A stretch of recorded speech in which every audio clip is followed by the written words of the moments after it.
Students, आज मैं आप लोगों के लिए ट्रांसफार्मर का तीसरा वीडियो लेक्चर लेकर आया हूं। इस वीडियो लेक्चर में हम लोग ट्रांसफार्मर के ईएमएफ इक्वेशन के बारे में कुछ बातों को डिस्कस करेंगे और ट्रांसफार्मर का ईएमएफ इक्वेशन डिराइव भी करेंगे।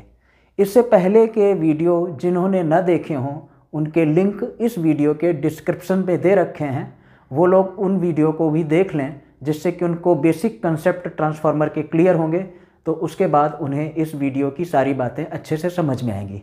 तो ट्रांसफार्मर के ईएमएफ इक्वेशन के लिए हम यहाँ पर ट्रांसफार्मर के दो केस लेते हैं। एक ये हमारा है नो लोड का केस, जहाँ पर हमने कोई भी लोड कनेक्ट नहीं कर रखा है सेकेंडरी में, और ये है हमारा, इसको हम कह सकते हैं ऑन लोड। ऑन लोड का मतलब हमने यहाँ पर लोड कनेक्ट कर रखा है। तो ये ट्रांसफार्मर, जैसा कि पहले मैं बता चुका हूँ, ट्रांसफार्मर में ये प्राइमरी साइड और ये सेकेंडरी साइड होती है। प्राइमरी साइड के जितने भी नोटेशन यहाँ पर हैं, वोल्टेज अप्लाई किया है V1, करंट फ्लो हुई है I1, V1 अप्लाई करने से I1 करंट फ्लो होती है। यहाँ पर N1 नंबर ऑफ टर्न्स हैं वाइंडिंग के, N1 I1 एम्पियर टर्न के प्रोपोर्शनल यहाँ पर एक फ्लक्स उत्पन्न होता है। ये फ्लक्स प्राइमरी वाइंडिंग और सेकेंडरी वाइंडिंग दोनों से लिंक होता है। प्राइमरी वाइंडिंग और सेकेंडरी वाइंडिंग दोनों में अल्टरनेटिंग फ्लक्स लिंक होने के कारण according to Faraday's law primary winding में और सेकेंडरी वाइंडिंग में दोनों में ईएमएफ उत्पन्न होता है, जिसकी इक्वेशन हमें डिराइव करनी है। तो यहाँ पर दो केस लेने से क्या मतलब है, यहाँ देखिए क्या है कि प्राइमरी वाइंडिंग के जितने टर्म हैं, चाहे वो वोल्टेज हो, चाहे करंट हो, चाहे वो ईएमएफ हो या नंबर ऑफ टर्न्स हो, सब में लगा हुआ है 1 1 1। प्राइमरी वाइंडिंग के जितने भी नोटेशन हैं उसमें 1 लगा हुआ है। सेकेंडरी वाइंडिंग के जितने नोटेशन, सेकेंडरी साइड के जितने नोटेशन हैं उनमें 2 लगा हुआ है ना। E2, V2, I2, N2, V1, I1, E1, N1, इसी तरह यहाँ पर दोनों में प्राइमरी साइड में 1 नोटेशन लगा हुआ है, सेकेंडरी साइड में 2 नोटेशन लगा हुआ है। जब फ्लक्स की बारी आती है कि जब वोल्टेज अप्लाई करते हैं, depending upon N1 I1 ampere turn, जब फ्लक्स उत्पन्न होता है, ये जो फ्लक्स उत्पन्न होता है, ये फ्लक्स को जो पाथ मिलता है क्लोज्ड पाथ मिलता है। ये जो फ्लक्स उत्पन्न हुआ है N1 I1 एम्पियर टर्न के कारण इसमें एक पाथ मिलेगा इस फ्लक्स को, जो ये पूरी कोर होगी, ये क्लोज्ड पाथ होगा। फ्लक्स में 1 और 2 नहीं आता है। ये जो फ्लक्स है, ये म्यूचुअल फ्लक्स है, इसमें 1 और 2 नहीं आता है। यही मैं यहाँ पर थोड़ा सा डिस्कस करना चाह रहा हूँ कि प्राइमरी साइड में 1 नोटेशन है, सेकेंडरी साइड में 2 नोटेशन है। फाई जो होता है वो φ1 φ2 नहीं होता, वो सेम होता है। और यहाँ पर देखिए I1 I2 जो भी है, लोड लगाएंगे तब सेकेंडरी, यहाँ पे क्या है, ओपन सर्किट के केस में I2 0 होती है। जब हम लोड लगाते हैं तब करंट फ्लो करती है। लोड ज़्यादा होगा तो ज़्यादा करंट होगी। फुल लोड के केस में देखिए स्टेप डाउन ट्रांसफार्मर है, स्टेप डाउन ट्रांसफार्मर है, यानी ये हाई वोल्टेज साइड है, ये लो वोल्टेज साइड है। अभी आपको समझ में आ जाएगा कि ऐसा क्यों है। ये हाई वोल्टेज साइड है, ये लो वोल्टेज साइड है। वोल्टेज को ये कम कर रहा है। ये स्टेप डाउन ट्रांसफार्मर है, ये वोल्टेज को कम कर रहा है। ये जितने टाइम्स वोल्टेज को कम कर रहा है उतने ही टाइम्स करंट बढ़ रही है, उतने ही टाइम्स करंट बढ़ रही है। जब यहाँ लोड कनेक्ट होता है तो क्या होता है, करंट ड्रॉ होती है। लोड बढ़ता है तो करंट बढ़ती है ना। मान लिया इसने 100 टाइम्स वोल्टेज को डाउन किया तो करंट 100 टाइम्स बढ़ जाएगी। यहाँ अगर होगी 100 एम्पियर करंट तो यहाँ होगी 10,000 एम्पियर करंट। फॉर एग्जाम्पल, अगर यहाँ 100 एम्पियर होगी तो यहाँ 10,000 एम्पियर होगी, है ना। फुल लोड के केस में ये मैंने एक एग्जाम्पल लिया है। तो जब यहाँ पे लोड कट कर दोगे, लोड हटा दोगे, यहाँ से लोड हटा दिए, विड्रॉ कर दिया, यानी लो लोड का केस बन गया, ओपन सर्किट कर दिया। जैसे ही ओपन सर्किट का केस करोगे, यहाँ से करंट 0 हो जाएगी। तो ये क्या कर रहा था, करंट को ये 100 टाइम्स कर रहा था, करंट को 100 टाइम्स कर रहा था। जब यही हमारा 0 हो गया तो यहाँ पे नो लोड करंट फ्लो होगी। उस केस में यहाँ पे नो लोड करंट फ्लो होगी। इसीलिए नो लोड करंट को हम I1 ना लिख के I0 लिखते हैं नो लोड करंट को। जब यहाँ पे लोड रहता है तब तो पूरी करंट, फुल लोड के केस में फुल लोड करंट फ्लो होगी, और जब हम लोड को कट कर देंगे, लोड को जीरो कर देंगे, तो ये करंट जब उस वक्त, जिस वक्त यहाँ पे लोड, जब यहाँ पे लोड नहीं कनेक्टेड होता है, तब जो करंट फ्लो होती है उसको नो लोड करंट कहते हैं। नो लोड करंट के भी दो पार्ट होते हैं। नो लोड करंट के दो पार्ट होते हैं, एक होता है आई म्यू और एक होता है I W. No load current के दो पार्ट होते हैं, एक आई म्यू, एक आई डब्ल्यू। आई म्यू को कहते हैं मैग्नेटाइजिंग कंपोनेंट, मैग्नेटाइजिंग कंपोनेंट, और आई डब्ल्यू को कहते हैं core loss component, core loss component. इन सभी चीज़ों को आप डिटेल में पढ़ोगे आके, यहाँ में थोड़ा सा मैं आपको आइडिया दे रहा हूँ, ठीक है। I0 के भी दो कंपोनेंट होते हैं। देखिए I0 क्या होती है, जो फुल लोड करंट अगर हमने माना कि 100 एम्पियर है, तो नो लोड करंट जो होती है फुल लोड करंट की 3 से 5% होती है। 3 से, फुल लोड करंट की 3 से 5% जो होती है नो लोड करंट होती है। जिस वक्त ट्रांसफार्मर में लोड नहीं भी होता है उस वक्त भी करंट फ्लो होती है, जिसको नो लोड करंट कहते हैं। और नो लोड करंट के दो पार्ट होते हैं, आई म्यू और आई डब्ल्यू। आई म्यू को कहते हैं मैग्नेटाइजिंग कंपोनेंट, जो कोर को मैग्नेटाइज करने का काम करता है। जैसे इलेक्ट्रोमैग्नेट में क्या होता है, इलेक्ट्रोमैग्नेट में आपने ये दिया, चलिए ये है, ये इलेक्ट्रोमैग्नेट है, आपने यहाँ पे कॉइलिंग की और कॉइलिंग करके यहाँ पे आपने AC सप्लाई दे दी। जब AC सप्लाई दे देंगे तो ये यहाँ पे फ्लक्स उत्पन्न हो जाएगा, यहाँ पे फ्लक्स उत्पन्न हो जाएगा। तो इसी तरह फ्लक्स जो उत्पन्न हुआ है, आपने जैसे ये सेम इलेक्ट्रोमैग्नेट यहाँ पर है, इलेक्ट्रोमैग्नेट यहाँ भी है, N1 एम्पियर टर्न है, आपने यहाँ वोल्टेज अप्लाई किया, जैसे ही वोल्टेज अप्लाई करोगे यहाँ पे करंट फ्लो करेगी, वो करंट जो होगी वो इसको मैग्नेटाइज करने का काम करेगी, यहाँ लोड लगा हो चाहे न लगा हो, ठीक है। आइडियल ट्रांसफार्मर के केस में क्या मानते हैं कि ये जो हमारी वाइंडिंग है वो प्योर इंडक्टिव है, जो वाइंडिंग है वो प्योर इंडक्टिव है। और रियल ट्रांसफार्मर में जो वाइंडिंग होती है उसमें कुछ ना कुछ रेजिस्टेंस भी होता है।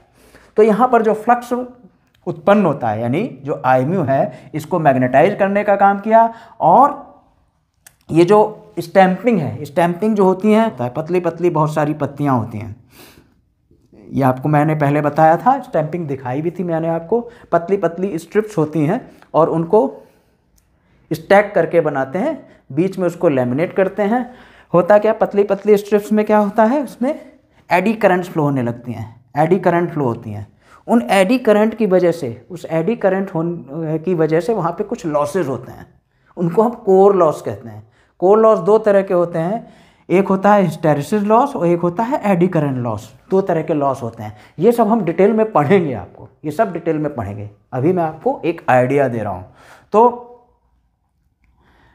अगर रियल ट्रांसफार्मर है तो वहाँ पे कोर लॉस भी होंगे और वहाँ पे मैग्नेटाइजिंग कंपोनेंट जो कोर को यानी कि क्या हुआ कि जब हमने ट्रांसफार्मर को लोड नहीं भी दिया, जब ट्रांसफार्मर को लोड नहीं दिया तो नो लोड करंट हमारी पास हुई। उस नो लोड करंट से depending upon ampere turn flux उत्पन्न हुआ, यानी नो लोड इस करंट ने कोर को मैग्नेटाइज भी किया। और आइडियल ट्रांसफार्मर के केस में इस I0 को आई म्यू कहते हैं, आई म्यू कहते हैं बस, ठीक है।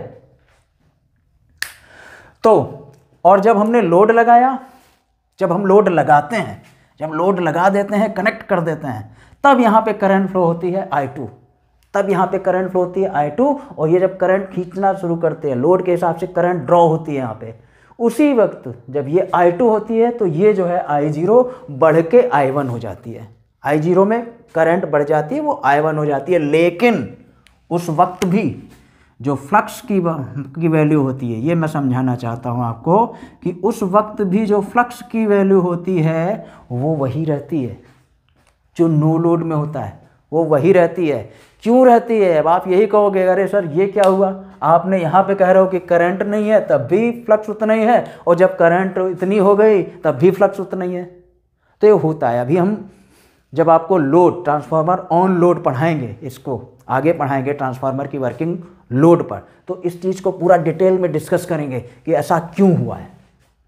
यहाँ पे मेरा बताने का मतलब यही है कि ट्रांसफार्मर चाहे नो लोड पे हो चाहे वो फुल लोड पे हो, फ्लक्स की वैल्यू सेम होती है। इसीलिए हम ट्रांसफार्मर को कांस्टेंट फ्लक्स डिवाइस भी कहते हैं। ट्रांसफार्मर को कांस्टेंट फ्लक्स डिवाइस कहते हैं कि ट्रांसफार्मर में लोड को वेरी करने से फ्लक्स चेंज नहीं होता है। अब यहाँ आपने क्या किया, अल्टरनेटिंग वोल्टेज अप्लाई किया था, तो अल्टरनेटिंग करंट उत्पन्न हुई थी। उस अल्टरनेटिंग करंट के कारण एक अल्टरनेटिंग फ्लक्स उत्पन्न हुआ है। अब देखिए अल्टरनेटिंग फ्लक्स जो उत्पन्न हुआ है वो N1 I1 कहो इस केस में, या N1 I0 कहो, उसके प्रोपोर्शनल हुआ है,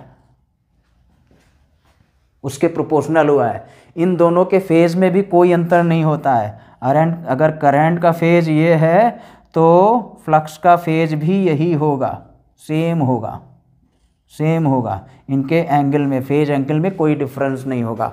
करंट के प्रोपोर्शनल ही फ्लक्स होता है। जैसे करंट फ्लो होती है, जैसे करंट बढ़ती है तो फ्लक्स बढ़ता है, करंट घटती है तो फ्लक्स घटता है। यह जब इसमें एसी वोल्टेज अप्लाई करते हैं तो एक बार ये एसी वोल्टेज, एसी करंट क्या होती है, एक बार प्लस साइड में जाती है, एक बार माइनस साइड में होती है। फ्लक्स भी एक बार plus minus, minus plus change होता रहता है। यानी फ्लक्स जो है वो चेंज होता रहता है विद रिस्पेक्ट टू टाइम। और फैराडेज लॉ के हिसाब से यही होता है कि when there is a change in flux linked with any conductor and EMF is induced. जब यहाँ पे फ्लक्स जो है इस वाइंडिंग से लिंक और इस वाइंडिंग से लिंक, फ्लक्स में परिवर्तन होगा तो ईएमएफ इंड्यूस होगा। वही ईएमएफ आप निकाल तो फैराडे लॉ क्या कहता है, E is proportional to N d phi by d t, E is proportional to N d phi by d t. और माइनस साइन भी होता है, minus sign is due to Lenz law. क्योंकि Lenz law क्या कहता है, प्रेरित विद्युत वाहक बल सदैव उस कारण का विरोध करता है जिसके कारण वह उत्पन्न होता है। प्रेरित विद्युत वाहक बल ईएमएफ क्यों उत्पन्न हुआ था, rate of change of flux के कारण। करंट फ्लो हुई थी इसलिए रेट ऑफ, देखिए उसी एक क्वांटिटी है ईएमएफ का जो यूनिट है वो है वोल्ट, फ्लक्स की यूनिट है वेबर, आई की यूनिट है एम्पियर, वी का यूनिट है वोल्ट। तो वोल्टेज अप्लाई किया था इसलिए करंट उत्पन्न हुई थी, इसलिए फ्लक्स उत्पन्न हुआ था। फ्लक्स के अल्टरनेटिव होने के कारण ईएमएफ उत्पन्न हुआ था। लेकिन ईएमएफ जो विरोध करेगा वो अप्लाइड वोल्टेज का विरोध करेगा जिसका सेम यूनिट है। तो अप्लाइड जो ईएमएफ है वो अप्लाइड वोल्टेज का विरोध करेगा। आगे हम फेजर खींचेंगे तो वहाँ पे हम देखेंगे, इस चीज़ को भी आगे डिस्कस करेंगे। तो यहाँ पर जब अल्टरनेटिंग वोल्टेज अप्लाई किया है तो ईएमएफ उत्पन्न हुआ है। इसी ईएमएफ का, जैसे कि हमने ये देखा, अल्टरनेटिंग करंट उत्पन्न हुई, फ्लक्स भी उसी के प्रोपोर्शनल है, तो इस फ्लक्स के चेंज होने से according to Faraday's law primary और सेकेंडरी में ईएमएफ उत्पन्न होगा। चाहे आपका जो ट्रांसफार्मर है वो नो लोड पे हो, चाहे वो ट्रांसफार्मर आपका फुल लोड पे हो, ईएमएफ जो होगा वो भी सेम होगा। क्योंकि rate of change of flux same है, rate of change of flux यानी फ्लक्स सेम है तो rate of change of flux भी सेम होगा, इसीलिए ईएमएफ की इक्वेशन भी सेम होगी। फुल लोड पे, हाफ लोड पे, नो लोड पे, सभी के लिए ईएमएफ की इक्वेशन सेम होगी। तो हम लोग डिराइव करते हैं ईएमएफ। जब आपको इतना जब कंसेप्ट क्लियर अगर हो गया तो फिर तो ईएमएफ की इक्वेशन डिराइव करना है बस। E is equal to minus N d phi by d t, phi की वैल्यू पुट करके ईएमएफ की इक्वेशन डिराइव करना है। उसके बाद सिंपल मैथमेटिक्स बचती है, तो हम लोग अब डिराइव करते हैं इक्वेशन ईएमएफ। अब हम ट्रांसफार्मर की ईएमएफ इक्वेशन को प्रूव करते हैं। तो जैसा कि आपको पता है ट्रांसफार्मर में जब हम अल्टरनेटिंग वोल्टेज अप्लाई करते हैं तो अल्टरनेटिंग करंट उत्पन्न होती है और depending upon N1 I1 ampere turn alternating flux उत्पन्न होता है। तो अल्टरनेटिंग फ्लक्स का वेव शेप ये होगा, अल्टरनेटिंग इन नेचर, और अल्टरनेटिंग फ्लक्स की जो इक्वेशन होगी वो phi equal to phi m sine omega t. इसके बाद depending upon rate of change of flux EMF उत्पन्न होगा। तो यहाँ पर by Faraday's law of electromagnetic induction,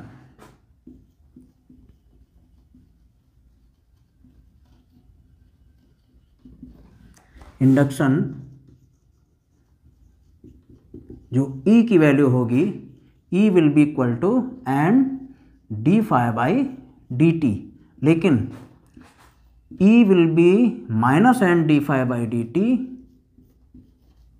but here minus sign is due to Lenz law.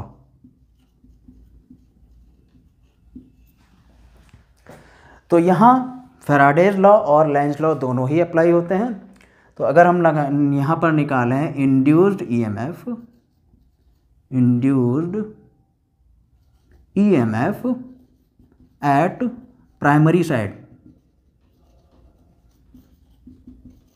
तो क्या होगा, E1 will be equal to minus N1 d phi by d T.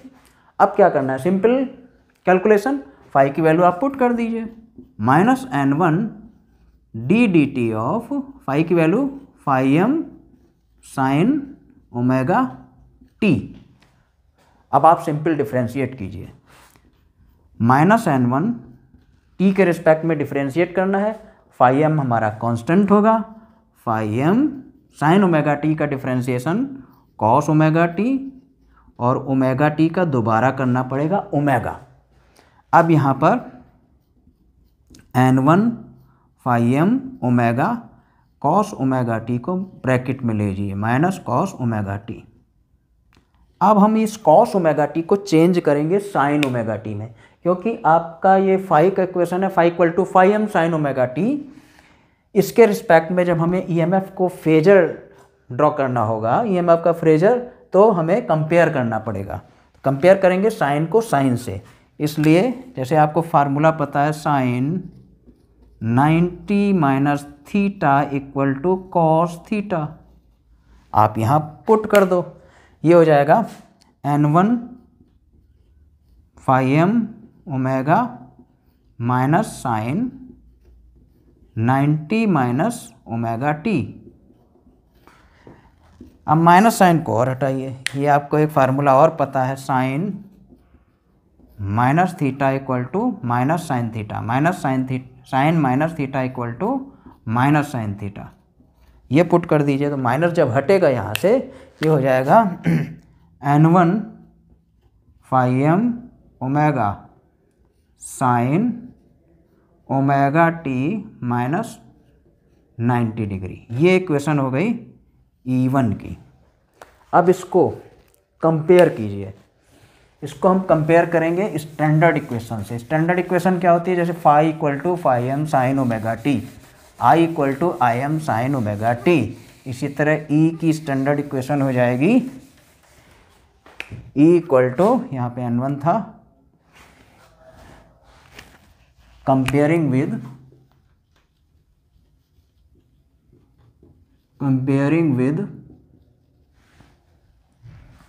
Standard equation, standard equation E equal to E m, E1 equal to EM1 sine omega t minus, यहाँ पे कर दें साई, क्योंकि आपका phi आ चुका है इसलिए यहाँ लिख दिया साइन साई। अब जब इसको हम कंपेयर करेंगे तो यहाँ से ये मिलेगा वैल्यू मैक्सिमम फ्लक्स की, EM1 will be equal to N1 phi m omega, या हम इसको लिख सकते हैं EM1 should be 2 pi f N1 phi m, omega को हमने लिख दिया 2 पाई एफ, यही मैक्सिमम वैल्यू है, क्योंकि ये क्या है, phi equal to phi m sine omega t में फाई एम क्या होती है, मैक्सिमम वैल्यू, क्योंकि साइन, अगर इसमें साइन की वैल्यू पुट करें, साइन की वैल्यू मैक्सिमम वैल्यू होती है 1, तो साइन की वैल्यू मैक्सिमम अगर होगी तो phi equal to phi m, that will be maximum value. इसी तरह यहाँ अगर देखें तो साइन की वैल्यू अगर मैक्सिमम वैल्यू पुट करें 1, तो ये हो जाएगा मैक्सिमम हो जाएगा, ये मैक्सिमम हो जाएगा। या इसको इस तरह कंपेयर करें, यहाँ पर ये मैक्सिमम वैल्यू होती है, कंपेयर करेंगे तो EM1 that will be maximum value. लेकिन आपको क्या निकालना है, RMS वैल्यू। हमें हमेशा RMS वैल्यू में डील करते हैं। जैसे आपसे कहा जाए आपके घरों में वोल्टेज कितना आता है, 230 वोल्ट। तो 230 वोल्ट क्या है? RMS value. 5 ampere current, 15 ampere current क्या है? RMS value. तो हमें निकालना है आरएमएस वैल्यू। तो यहाँ निकालेंगे, आपको पता है आरएमएस वैल्यू क्या होती है? RMS value equal to maximum value upon √2। ये अगर हम यहाँ पे पुट कर दें तो क्या हो जाएगा? अगर पुट कर दें तो हो जाएगा RMS value of induced EMF at primary side. ये हो जाएगा E1 will be equal to 2πf N1 φm upon √2। अब अगर हम इस 2π अपॉन √2 अगर हम 2π अपॉन √2 की वैल्यू कैलकुलेट करें कैलकुलेटर से तो ये आ जाएगा E1 equal to 4.44 f N1 φm। ये जो इक्वेशन निकलेगा, this is EMF equation eight primary side. यही होगी हमारी EMF इक्वेशन प्राइमरी साइड की। इसी तरह हम लिख सकते हैं, जैसे प्राइमरी साइड की है इसी तरह लिख सकते हैं similarly E2 equal to 4.44 f N2 φm। Similarly E2 ये हो गई हमारी, जैसे है RMS value of induced EMF primary side, इसी तरह RMS value of induced EMF at secondary side, that will be this. ये इक्वेशन नंबर 1 और 2 हो गई। अब यहाँ पर एक चीज़ और कर सकते हैं, जैसे आपको पता है फ्लक्स डेंसिटी क्या होती है?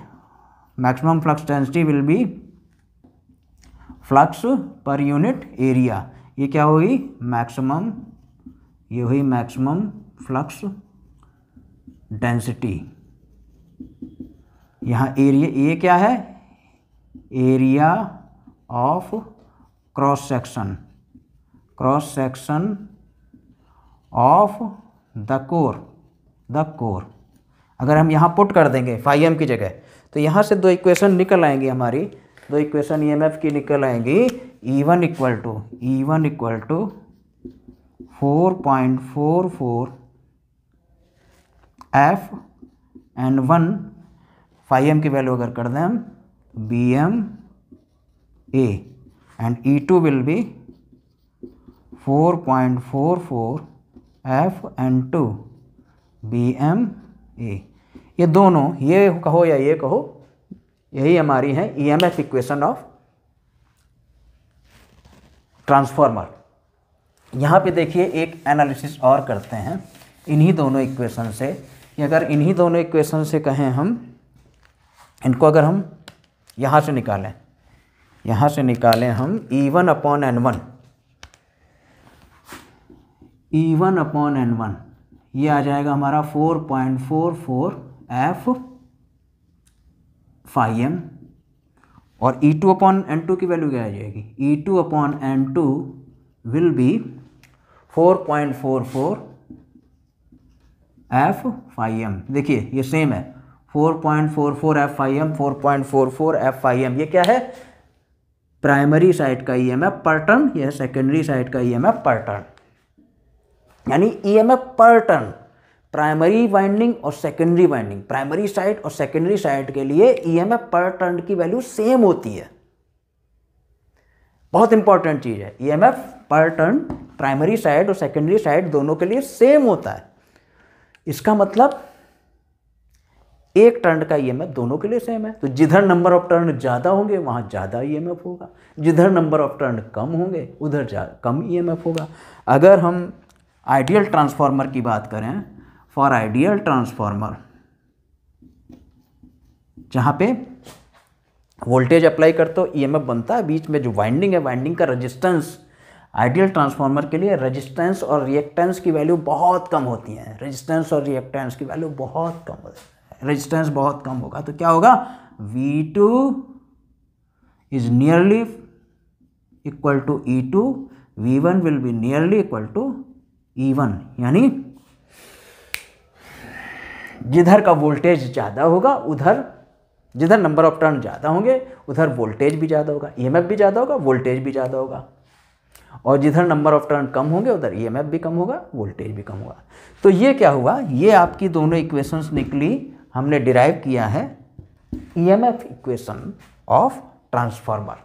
तो ये आपकी दो इक्वेशन आई है, E1 equal to 4.44 F N1 phi m, E2 की वैल्यू आई है 4.44 F N2 phi m। ये आपकी RMS वैल्यू है। इक्वेशन जो आपकी आई थी E1 equal to EM1 sine omega t minus 90 degree. तो यहाँ अगर हम phi equal to phi m sine omega t और E1 equal to EM1 sine omega t minus 90 degree, इससे अगर हम फेजर ड्रॉ करना चाहेंगे तो फाई के रिस्पेक्ट में, अगर फाई ये है तो फाई के रिस्पेक्ट में अगर हम E1 E2 की वैल्यू ड्रॉ करें तो फाई अगर हमारा ये है तो E1 यहाँ साइन ओमेगा टी है, यहाँ sign omega t minus 90 degree है। तो माइनस 90 डिग्री की वजह से जो E1 की वैल्यू है वो 90 डिग्री लैग कर जाएगी। इसी तरह E2 की वैल्यू भी 90 डिग्री लैग कर जाएगी। तो यहाँ इस मेथड से देखिए, एक और मेथड है, डिप्लोमा की कई बुक्स में ईएमएफ इक्वेशन इस तरह नहीं डिराइव की गई है। उन्होंने ईएमएफ, हमने क्या किया है, मैक्सिमम वैल्यू निकाल के तब आरएमएस वैल्यू निकाला है, वहाँ पर एवरेज वैल्यू निकाल के तब आरएमएस वैल्यू निकाला है। अल्टीमेटली मुझे प्राइमरी साइड और सेकेंडरी साइड दोनों का आरएमएस वैल्यू निकालनी होगी। तो लेकिन दिक्कत ये है कि जब हम एवरेज वैल्यू से आरएमएस वैल्यू निकालते हैं तो वहाँ पर हम फेजर नहीं निकाल पाते हैं कि E1 E2 की डायरेक्शन फाई के रिस्पेक्ट में क्या होगी।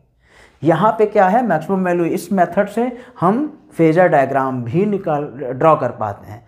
हम आपको लगे हाथों सेकंड जो डिप्लोमा की कई बुक्स में दिया हुआ है वो मेथड भी बता देते हैं कि एवरेज वैल्यू से ईएमएफ इक्वेशन कैसे। अगर हम इस वेव शेप को दोबारा देखें और यहाँ पर हम ड्रॉ कर दें टाइम पीरियड, तो ये पूरी साइकिल है जिसका टाइम पीरियड होगा T। अब हम निकालते हैं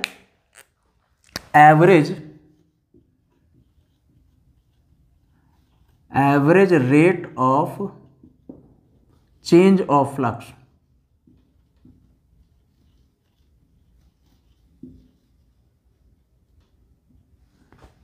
तो हो जाएगा d phi by d t is equal to, देखिए ये पूरा टाइम पीरियड है। तो rate of change of flux या तो हम मैक्सिमम फ्लक्स से मिनिमम फ्लक्स तक ले लें या हम ले लें जीरो से मैक्सिमम। जीरो से मैक्सिमम होता है कितने टाइम पे, ये पूरा टाइम पीरियड T है, ये T/2 हो गया, ये हो गया हमारा T/4,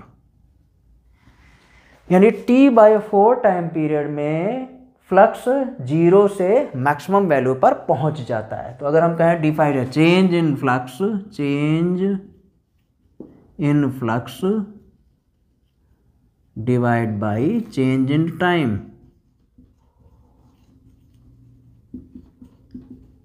तो हो जाएगा phi m minus zero divide by time है T/4।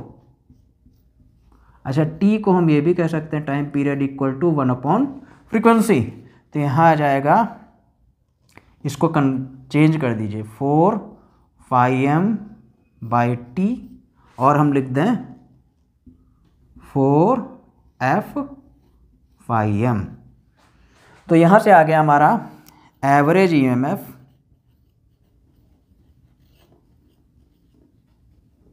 पर टर्न इज इक्वल टू हो गया 4 F phi m, average EMF per turn. तो अगर हम आरएमएस वैल्यू निकालें, आपको पता है form factor equal to RMS value upon average value.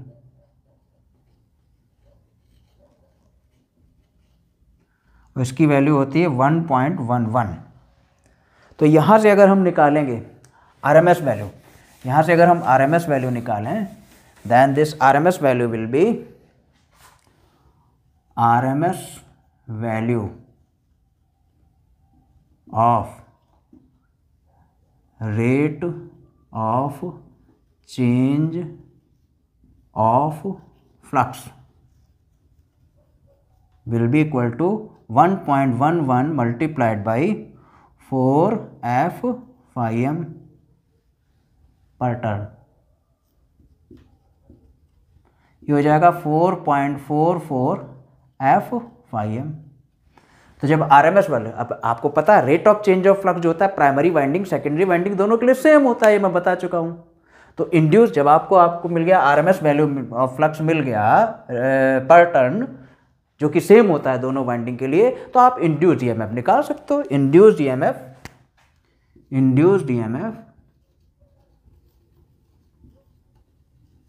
Eight primary side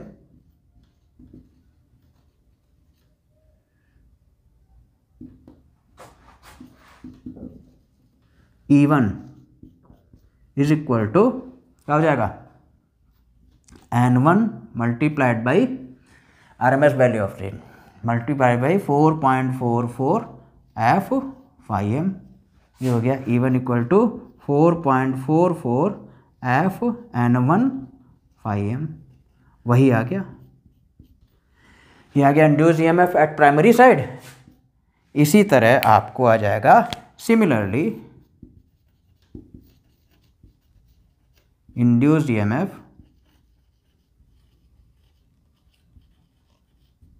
eight secondary side.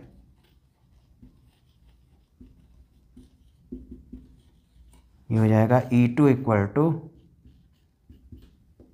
4.44 F N2 से मल्टीप्लाई कर दो यहाँ पे। ये हो गया हमारा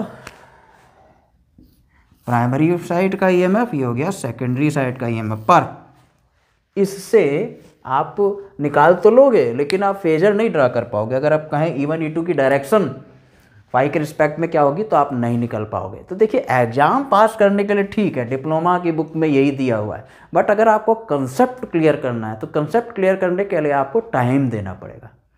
अब हम चलते हैं ट्रांसफॉर्मेशन रेशियो पर। नाउ रेशियोज इन ट्रांसफॉर्मर, हमने दो इक्वेशन डिराइव की हैं। एक इक्वेशन हमारी है E1 equal to 4.44 F N1 phi m, दूसरी इक्वेशन हमारी आई है E2 equal to 4.44 F N2 phi m। इन दोनों इक्वेशन को दूसरी इक्वेशन से पहली इक्वेशन को अगर हम डिराइव कर दें तो हो जाएगा E2 upon E1 equal to 4.44 F N2 phi m divide by 4.44 F N1 phi m।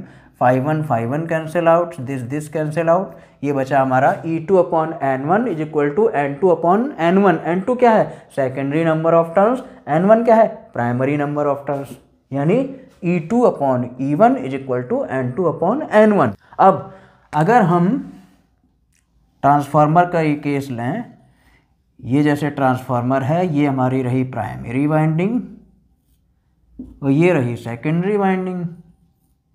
ये हम वोल्टेज अप्लाई करते हैं, यहाँ EMF उत्पन्न होता है, यहाँ E2 उत्पन्न होता है। यहाँ पे जब हम लोड लगाते हैं और ये तो यहाँ पे नो लोड पे तो E2 बराबर हो गई, जब लोड लगाओगे तो वोल्टेज ड्रॉप हो जाएगा।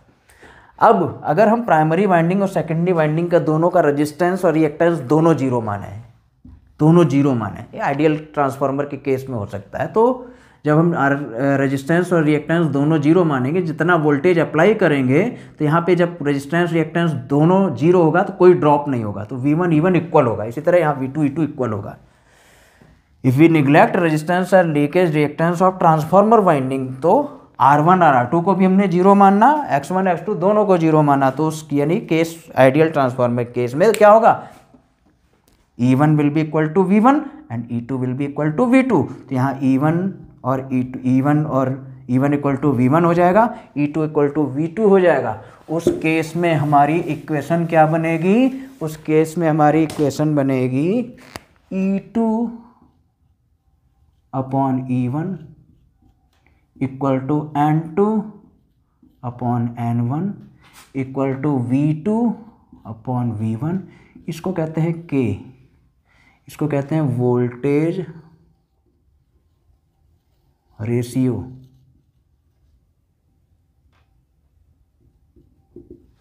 इसको कहते हैं ट्रांसफॉर्मेशन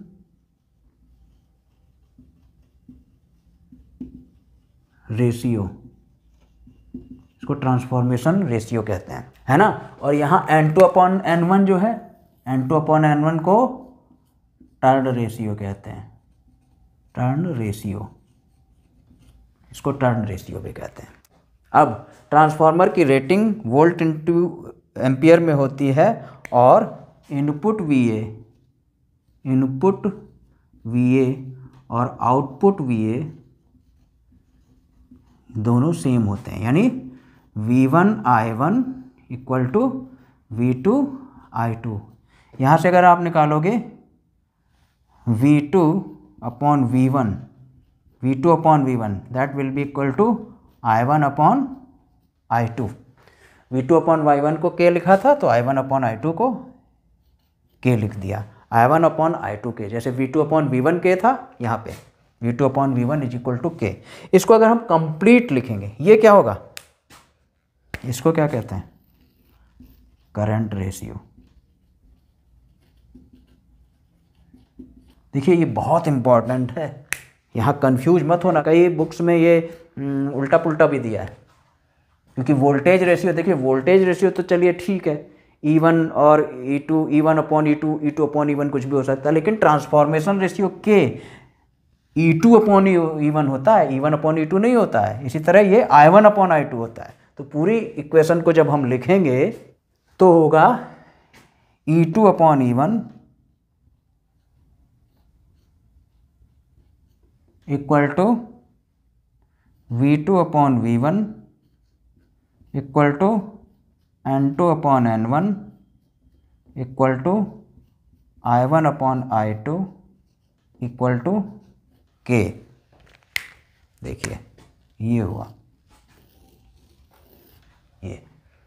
ये आपका टर्न रेशियो हो गया, ये आपका करंट रेशियो हो गया, ये वोल्टेज रेशियो हो गया, ये ट्रांसफॉर्मेशन रेशियो हो गया।